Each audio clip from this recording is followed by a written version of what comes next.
Linoda était consternée de devoir voyager en classe économique avec son riche mari, mais le pire est arrivé quand une femme avec un bébé en pleurs a pris le siège à côté d'elle.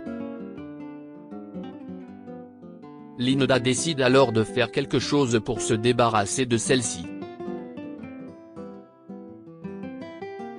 Lorsque Linoda arrive à son siège situé en classe économique, le dégoût se lisait sur ses lèvres supérieures. Elle a pris soin de lisser sa jupe pendant qu'elle s'asseyait pour que l'étroitesse du siège ne froisse pas le tissu coûteux. « Je n'arrive pas à croire que tu aies accidentellement réservé notre vol en classe économique », dit Linoda à son mari, Jonathan. Elle regarda la cabine en se tapotant les cheveux et baissa la voix pour chuchoter, « Ces gens sont tout pauvres, presque des paysans. Comment allons-nous nous en sortir?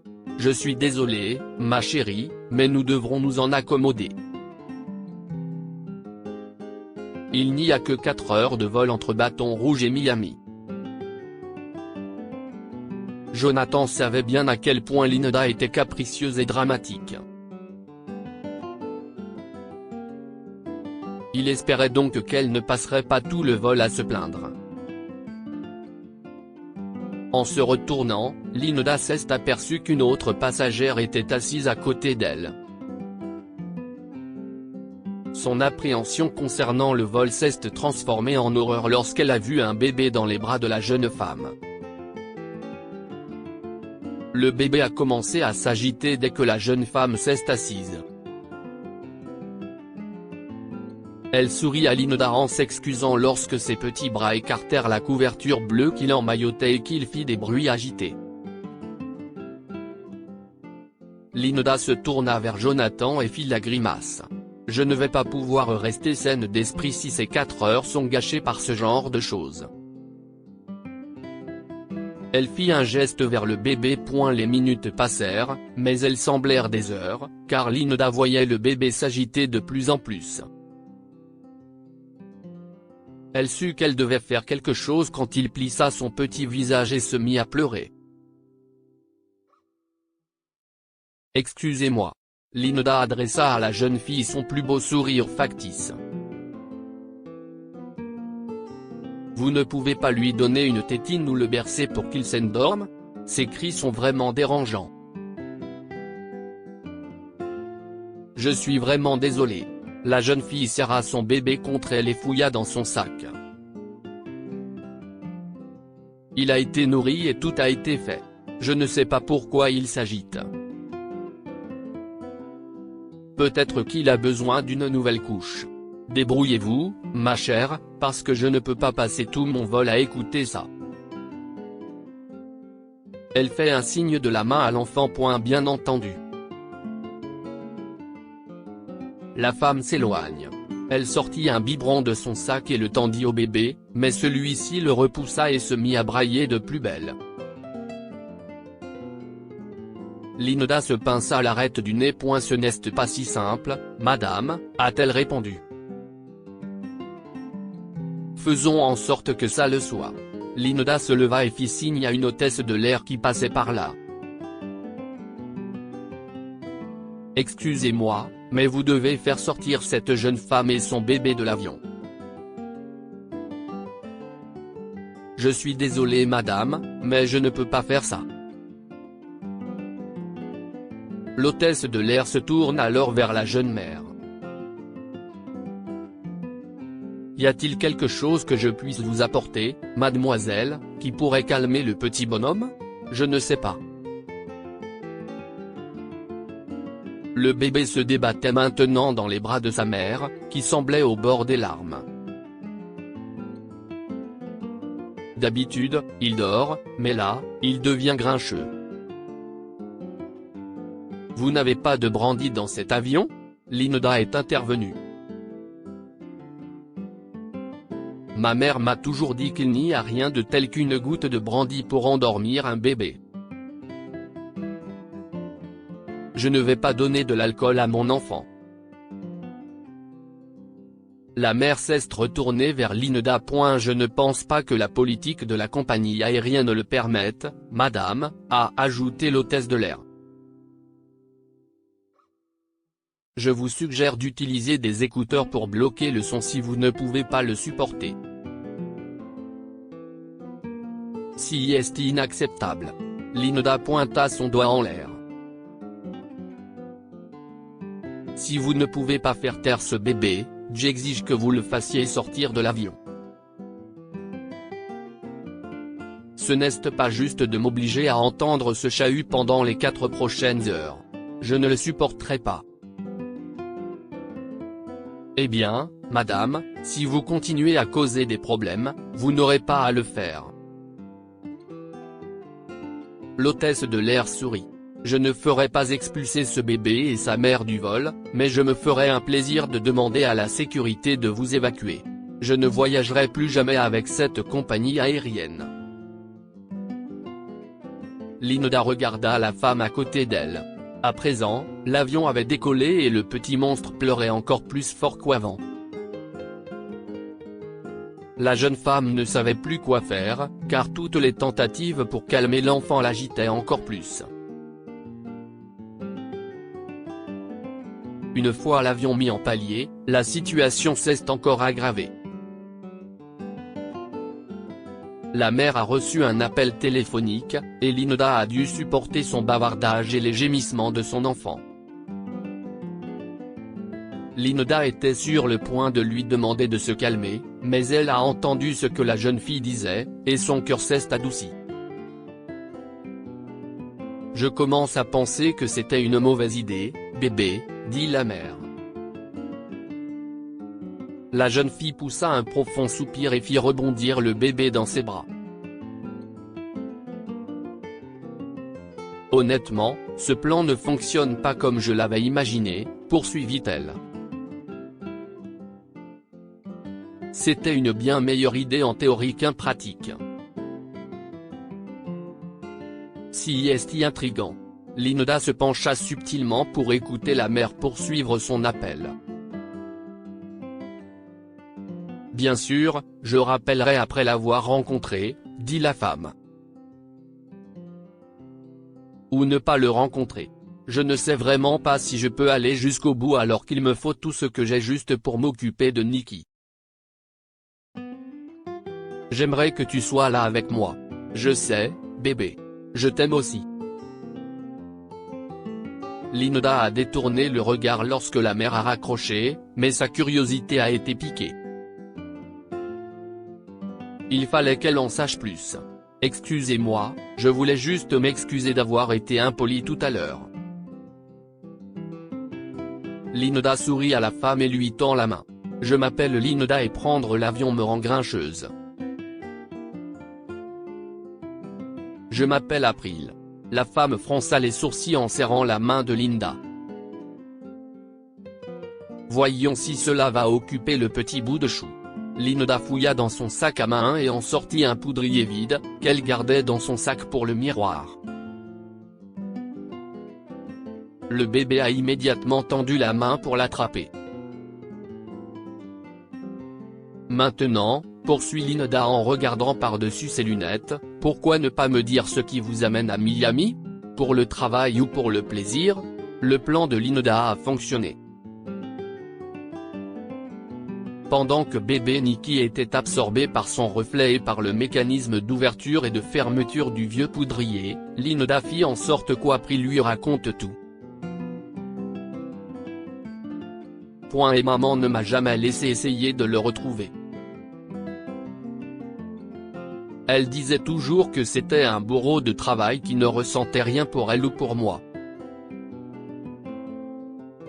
April baissa la tête. Mais je n'ai pas abandonné l'idée de retrouver mon père. J'ai cherché pendant des années sur les réseaux sociaux. Il n'a aucun compte, mais finalement, j'ai trouvé sa trace. Je n'arrive pas à croire tout ce que vous avez enduré pour retrouver cet homme. Linda s'est rapprochée de la jeune maman. Je ne suis à peu près sûr. J'espérais avoir l'occasion de le rencontrer à notre arrivée à Miami, mais maintenant je pense que c'était une mauvaise idée. April soupira. J'ai économisé pendant des années pour me payer ce vol. Je déteste gaspiller cet argent en abandonnant, mais comment puis-je le rencontrer comme ça? Linda jeta un coup d'œil à Jonathan. Elle vit sur son visage qu'il était aussi mal à l'aise qu'elle dans cette situation. Je suis vraiment désolé que vous vous sentiez comme ça, April. Linda posa sa main sur le bras de la femme. Après tout ce temps et tous ces efforts, vous devez faire ce qui est le mieux pour vous. Linda s'est excusée pour aller aux toilettes. Elle avait les larmes aux yeux à cause de l'histoire d'April. C'était si triste qu'elle se soit tant démenée pour retrouver son père, et qu'elle abandonne maintenant alors qu'il était enfin très proche d'elle. Linda est restée agitée jusqu'à la fin du vol.